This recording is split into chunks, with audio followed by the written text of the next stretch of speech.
Le POLT, le Paris-Orléans-Limoges-Toulouse, et puis aussi le PAC, je ne suis pas sûre qu'on dise comme ça, le Paris-Clermont-Ferrand.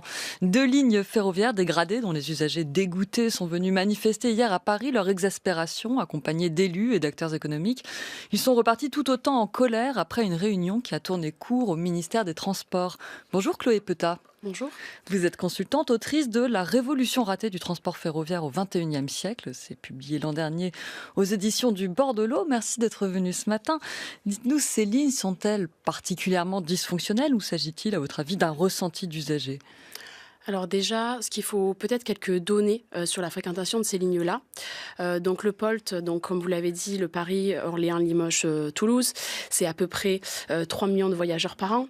Le Paris-Clermont, c'est à peu près 2 millions de voyageurs par an. Donc c'est quand même, on ne peut pas dire que ce sont des lignes peu fréquentées, qui en plus traversent quand même plusieurs territoires, plusieurs régions, qui permettent aussi d'atteindre la capitale, ce qui est quand même important pour beaucoup d'usagers.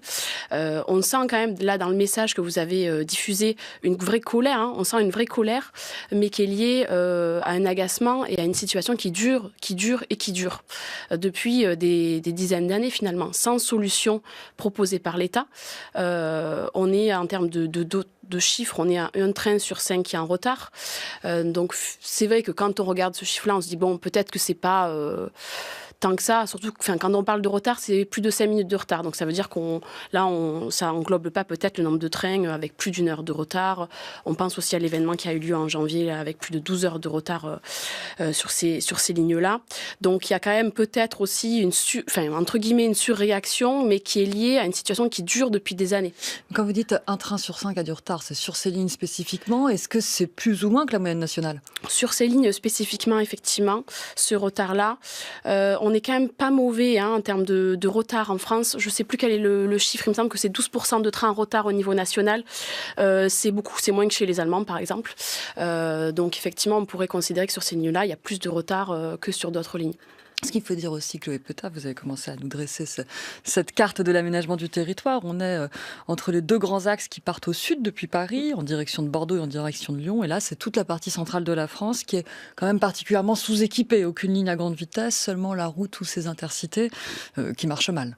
C'est ça. En fait, en termes d'offres de mobilité, on n'a pas grand-chose finalement. Soit vous avez une voiture et du coup, vous pouvez prendre les axes autoroutiers ou routiers, mais vous n'avez pas de possibilité alternative. Ou l'alternative que vous avez, du coup, ces lignes-là, ça dysfonctionne. Il y a des usagers qui disent, quand on prend ce train, on n'est pas sûr d'arriver à temps. Si on a des rendez-vous professionnels, personnels, finalement, on ne prend pas le risque, ce qui est complètement compréhensible. Donc finalement, derrière aussi ces mobilisations, selon moi, c'est un sentiment de rejet aussi qui est exprimé par les territoires, qui disent, finalement, nous, on se sent déconsidérés. On nous a promis des choses, notamment une ligne TGV dans les années 80-90. On n'en a jamais vu la couleur. Entre Paris et Clermont, c'est ça. On n'en a jamais vu la couleur. Ça devait remplacer notamment le train Capitole qui a été arrêté dans les années 80 également, qui permettait de faire Limoges-Paris en moins de 3 heures, ce qui est la demande aujourd'hui des usagers, puisqu'aujourd'hui, c'est plus de 3 heures. Donc, effectivement, je crois que la demande, c'est comment ces territoires, on peut leur proposer aussi des mobilités alternatives satisfaisantes. Essayons d'entrer dans les causes de ces retards. Le premier problème, c'est celui des infrastructures, les rails, les traverses, le ballast, les caténaires. Pourquoi ralentissent-elles les trains et qui en a la charge de cet entretien ? Alors, c'est SNCF Réseau, en coordination avec l'autorité organisatrice des mobilités. Donc là, pour ces trains-là, c'est ce qu'on appelle les trains d'équilibre du territoire ou intercités. Donc ça, c'est l'État qui est autorité organisatrice des mobilités. Un contre-exemple, c'est les régions qui sont autorités organisatrices des mobilités sur les trains régionaux. Voilà, donc il y a 3 typologies de trains, TGV, TER. On ne rentrera pas dans les détails, mais... donc l'État... L'État et SNCF Réseau qui décide du coup de la maintenance, des travaux sur ces lignes-là. Et ça n'a pas été fait.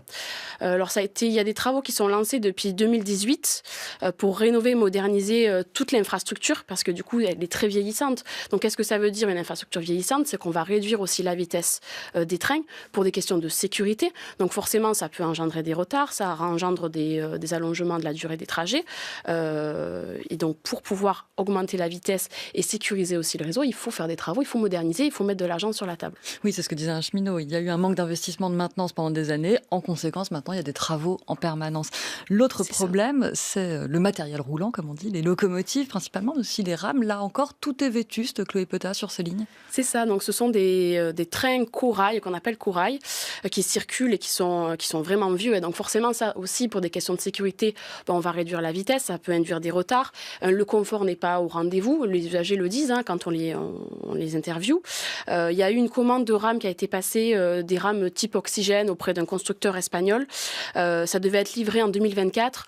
Il y a des retards de plusieurs années. Donc là, le ministre a parlé de livraison en 2027. Donc ça repousse encore une échéance. Et les usagers, clairement, je crois qu'ils sont plus prêts à accepter ces retards-là. Mais après, juste pour la mise en contexte, et pourquoi ce retard, parce que je pense que c'est important de l'expliquer, c'est lié à des tests techniques qui n'ont pas été concluants. Et ensuite, sur les rames oxygène, vous voulez dire ? C'est ça. Une fois que les tests techniques sont concluants, il faut ensuite se faire homologuer.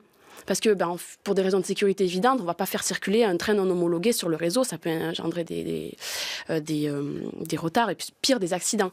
Mais on a une situation analogue avec Alstom qui doit livrer des TGVM très prochainement, qui a aussi beaucoup de retard. Donc là, l'État s'interroge et il y a une mission qui a été lancée pour justement comprendre réellement pourquoi ce retard au-delà de ce qu'affichent les industriels et les constructeurs. Oui, qui allèguent du Covid, notamment, pour expliquer le retard pris. Notamment, oui. Donc, ce qu'on comprend quand même, c'est que d'ici 2027, il va falloir faire avec le matériel existant, donc ces locomotives vétustes.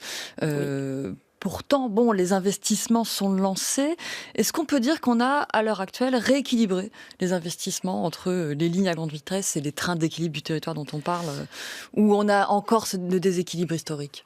Il y a encore quand même un déséquilibre historique, mais parce qu'on ne rattrape pas des années de sous-investissement sur les lignes du territoire en quelques années. Enfin, c'est pas possible, puisque le sous-investissement chronique, on voit bien là ce qu'il engendre. Et il y a eu cette politique lancée dans les années 80 du tout TGV, où finalement la plupart des investissements étaient mis sur les lignes TGV. Après, il faut se remettre dans le contexte. Le TGV, à l'époque, c'est une révolution technologique. Ça permet de relier les territoires beaucoup plus rapidement. Donc forcément, il y a eu ces choix politiques-là, parce que c'est des choix politiques, il faut aussi le dire.